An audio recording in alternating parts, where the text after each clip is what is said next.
ഇനി നമ്മൾ നോക്കുന്നത് അഭയാർത്ഥികൾക്കും കുടിയിറക്കപ്പെട്ടവർക്കുമെതിരായ അതിക്രമങ്ങളാണ്.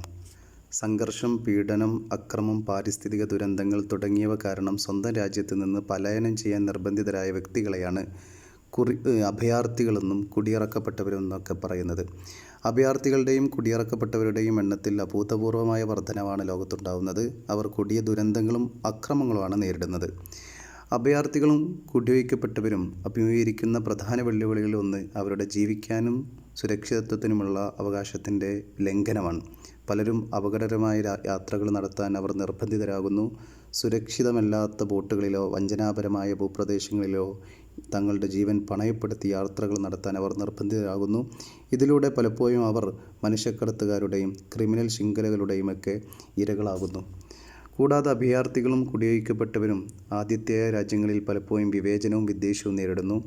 അവിടെ അവരെ ദേശീയ സുരക്ഷയ്ക്കും സാമൂഹ്യ സാമ്പത്തിക സുരക്ഷയ്ക്കും ഒരു ഭാരമായോ ഭീഷണിയായിട്ടോ ആണ് കാണുന്നത്. ഇത് അവരുടെ അടിസ്ഥാന മനുഷ്യാവകാശങ്ങളും അന്തസ്സും ലംഘിക്കുന്നു. അഭയാർത്ഥികൾക്കും കുടിയൊഴിക്കപ്പെട്ടവർക്കും സ്ഥായിയായ പരിഹാരങ്ങളുടെ അഭാവമാണ് മറ്റൊരു പ്രശ്നം.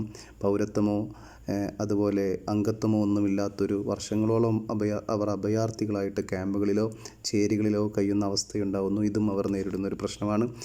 അഭയാർത്ഥികൾക്കും കുടിയൊഴിക്കപ്പെട്ടവർക്കും മാനസികാഘാതം, മാനസിക പ്രശ്നങ്ങൾ, അതുപോലെ വ്യക്തിത്വം നഷ്ടപ്പെടൽ, കുടുംബം തകരൽ ഇങ്ങനെ തുടങ്ങിയിട്ടുള്ള പ്രശ്നങ്ങൾ അവർ നേരിടുന്നു.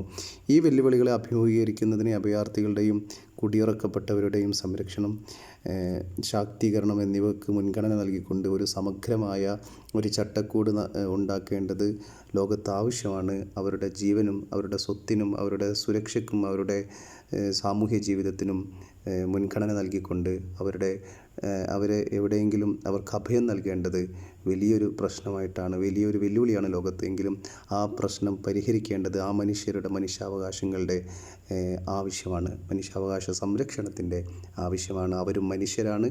അവരുടെ മനുഷ്യാവകാശ സംരക്ഷണത്തിൻ്റെ വളരെ പ്രധാനപ്പെട്ട ഒരു ആവശ്യമാണ് അവരുടെ ജീവനും സ്വാതന്ത്ര്യത്തിനുമുള്ള അവകാശം.